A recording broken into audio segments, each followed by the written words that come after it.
Vegan Recipes with Pat and Emily. Today on It's Vegan, we will be making Butterflake herb bread. And before we get started with that, I would like to send along peace and prosperity in your direction. I hope that as you watch these videos that you feel the presence of God and that you feel happy and content inside. Today's recipe comes from my childhood. Joan Wissinger used to make this Butterflake herb bread and it was so delicious, but it wasn't vegan. So today I'm going to veganize it and I will show you how to make the bread dough from scratch along with a shortcut using frozen bread dough and refrigerated canned biscuits. So let's get started and head to the kitchen. I'm going to start with one of the shortcut methods first. If you decided you didn't want to make your bread dough from scratch, you can start with frozen bread dough, which I've done here. There's two things that you can do. You can thaw it overnight, and when you're thawing it overnight, you're going to take it out of the bag, separate them a little bit, spray them, and put a towel over them. If you're doing a shortcut thaw on the bread dough, you're going to take it, put it on a greased pan. I just sprayed this certain section where the bread is, and then I took my frozen bread dough, sprayed it again with Pam. I'm going to cover it like that, and you will be putting it into an oven that has been preheated to your lowest setting. My oven is at 170 degrees. Once it's been preheated, you will turn off the heat. Next, you're going to put a bowl of hot water beside the bread and put it in the oven. In about an hour and a half or 2 hours, the dough will be thawed and ready to use. Now I'm going to show you how to make the bread dough from scratch. What we will be doing is starting with the water, and I have this at a warm temperature. Then I'm adding my yeast. The recipe, of course, will be below. This is some sugar. I'm only adding a portion of the sugar right now. This part of making the bread dough is proofing the yeast. You want to be sure that the yeast is working and alive and active before you start putting all of the other ingredients in. Now the sugar feeds the yeast, so that's why I'm just putting a portion of the sugar in right now. Get that stirred up nicely and let it sit for about up to 5 minutes. You'll see it will start bubbling. There are some bubbles on there right now from my stirring it, but you will see a difference when it starts developing. While the yeast is proofing, I am going to make my flax egg and get my oil and my milk heated up a little bit. For each flax egg, you will be using 3 tablespoons of water, 1 tablespoon of flax meal, and you'll let it set a minimum of 2 minutes. I wanted to show you the flax meal. I actually grind it up again in my blender. I have a small blender, so I'll put it through there, and this is the way when you buy it. And it's not as fine as when you blend it. What I find is if you blend it, it will make a smoother flax egg. I do that and then I'll store it in a jar so that when I need to get it, I'm not grinding it every time. We've got our flax egg here, and I have my other ingredients. Now I'm going to bring over the yeast, and you can see it's getting foamy. You can smell it. It has that aroma of bread. So the next step at this point is to add the liquid ingredients. I'm adding the flax egg. I'm adding oil. The original recipe called for butter, but I'm going to prefer using the oil. I have some plant-based milk here. Now I'm starting to wonder if I started with a large enough bowl, but we will wait and see. We'll just stir that up gently. I'm going to be adding the rest of the sugar. I have salt. You can actually leave out the salt. You could reduce the sugar, but I think that salt really adds to the flavor of bread. Now we're going to start adding the flour in. And I've pre-measured the flour. We may use all of it, we may not. So I'm going to start by putting a couple scoops in, and I'll start mixing it. I'm not going to use a wire whisk the entire time. I'm just getting it started to incorporate some of the liquid in the flour. As you can see, it's getting a little bit thick for the wire whisk. I'm going to finish this a little bit with the whisk, and then I will change over to a spoon. You're not going to dump all of the flour in at one time, because most bread doughs are going to tell you it needs between this much flour and that much flour. And that's because a lot of things in the environment impact how much flour that you're going to actually need.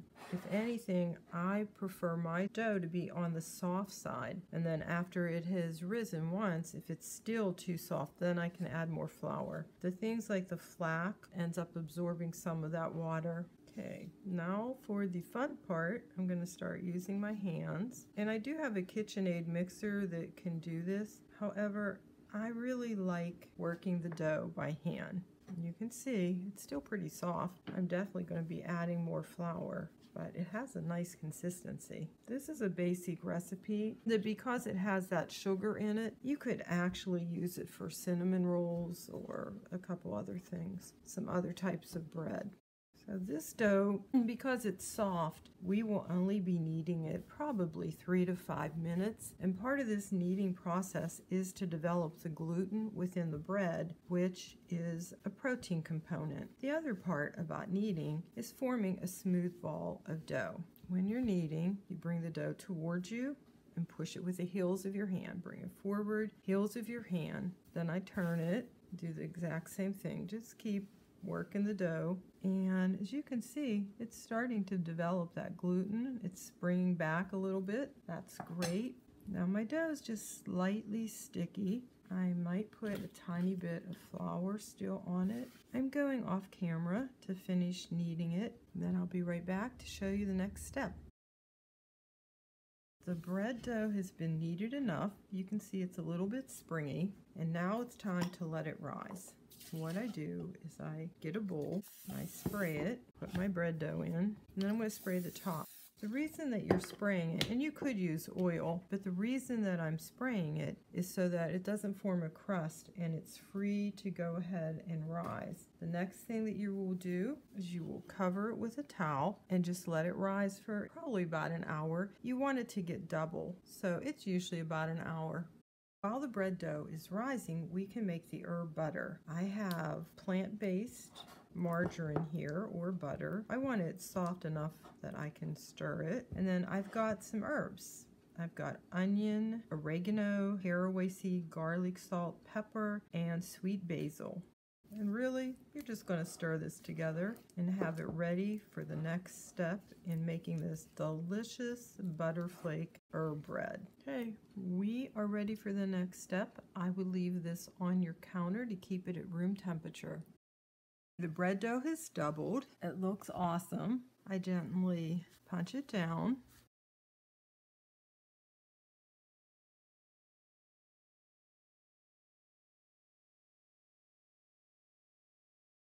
I'm going to work with about 1/4 of it at a time.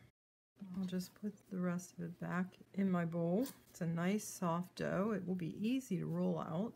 I'll flour my board a little bit, and I'm going to try to shape this so that when I roll it out, it's going in the shape that I want. This is going to get rolled out to be about 1/8 of an inch thick. This just makes it more manageable, not using the whole piece at once. That's about 1/8 of an inch thick. The next thing that you're going to do, we'll put some flour on our board. We're going to use a biscuit cutter. So I'll pull off the extra dough, set that aside. Then I'm going to spread the herb butter on these circles. These circles get folded in half. I have a baking sheet here. I will be baking 2 loaves on here. This is how you place them. Okay, we'll get it ready and roll out 1 more quarter of that dough. I'm shaping it so that it will roll in the direction that I want it to. Since it's so soft, I can push it out a little bit. And because I'm using that cookie cutter or biscuit cutter, I'm wanting this to be wide enough that I can get 2 cookies or 2 biscuit cuts per side. And we're we're going to pull off the extra bread dough. And this bread dough we'll put all together and roll at once. Now it's time to put the herb butter on. You could melt this, but I find when you melt it, it's hard to get an even amount of herbs on each little round. Okay, so these are going to be folded in half. These are really a gourmet type of bread.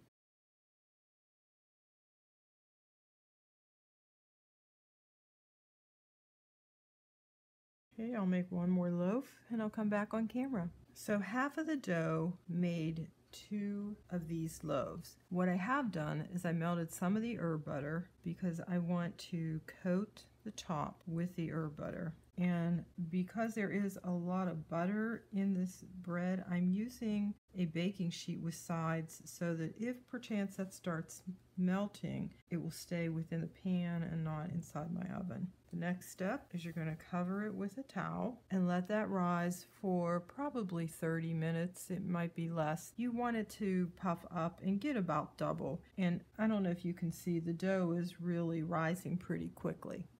This is all the dough that was left from cutting the circles. I'm going to squeeze it together, and I want to show you another type of a shortcut. And you'll see each time you roll out a dough, it becomes harder and harder to roll.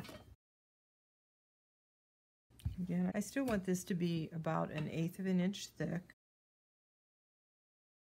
Okay, that looks pretty good. What I'm going to do is take my herb butter and spread it over the entire piece of dough. Now I'm going to cut these. You can make them as wide as you would like.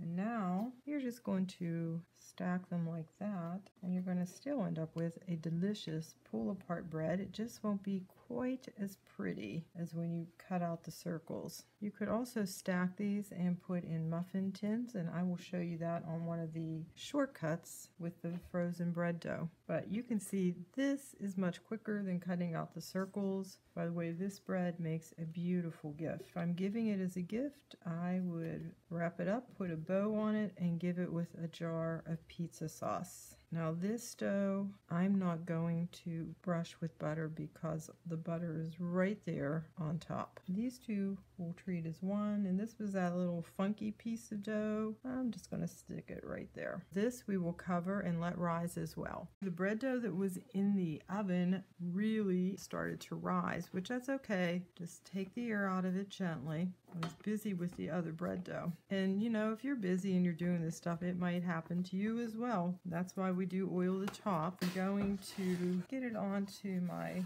cutting board here. Something I want to clue you in about frozen bread dough is it seems to have a grain, and it seems to only want to go in one direction. So keep that in mind when you're forming your bread. So as you can see, it wants to go in this long direction, and I usually just cut it in half instead of fighting with it to get it to go the size I want. Now you'll see this dough is going to be a little bit harder to get to go to 1/8 of an inch. It's developed more, I think, because it's made on some commercial machines. The gluten has gotten developed a lot more. You can see it's being a little bit stubborn there. And this one, I'm going to demonstrate making the fans in a cupcake pan. And spread my herb butter over the piece of dough. Now I'm going to cut these. I will stack about 4 of them, and then I'll show you them when I put them in the pan. So I'm making my stacks of 4, and there's my pan. You don't want to fill them completely full because this bread dough is going to rise. So I'll make a few more of those and show you them in a minute. Out of that 1 loaf of bread, I got 8 fan rolls, and they will have to rise up about double in size and bake. Now you could, however, have made the loaves like we did with the from scratch bread dough. Here's the bread from scratch, and as you can see, it's about double in size, and it's time to bake. The first loaves of bread are finished baking, and they're going to need put onto a cooling rack. With bread, that's just a very, very important thing that you have to do. Otherwise, it will get gummy and that moisture will stay in the bread. Here it is cooling on the cooling rack, and we will be having other bread come out of the oven shortly. This is the bread that was made from the frozen bread dough. It just came out of the oven. I've got it on a cooling rack, and this was the one that we did not cut into circles. I've taken the canned biscuits out of the can, and I am putting a generous amount of herb butter on them because these are thicker than a 1/4 inch thick. Some types of these biscuits don't split in half easily, so that's why I'm going with a more generous portion of butter. Now I'm going to put these on a cookie sheet, and I'm forming a little loaf that will be a pull-apart loaf. This last one I'm going to slip under there. You can see how pretty that looks. I had a little bit of extra butter, so I'm just putting that on the tops. And this is not going to have to rise like the bread doughs. And this also is going to be ready to bake immediately. When you're using any of these canned biscuit products, though, you should eat them right away because when they cool, they don't taste as good as fresh out of the oven. Okay, all of the bread is finished baking. This one I've turned into a gift, and it was made from the homemade bread dough where we cut the circles. Here's a nice basket array. This was the homemade bread dough, and these were the homemade bread dough that were left over from cutting out the circles. This is the frozen bread dough, and this is the biscuits. I'm going to take a taste test. This is the homemade bread dough. Very tender, lightly sweet, of course very good. Next, this is the frozen bread dough. It's very good, but it doesn't have the sweetness of the homemade dough that we made. And last, I'll take a piece of the biscuit dough. Surprisingly, that's pretty good too. Thanks for joining me this week, and we'll see you next week. Please subscribe.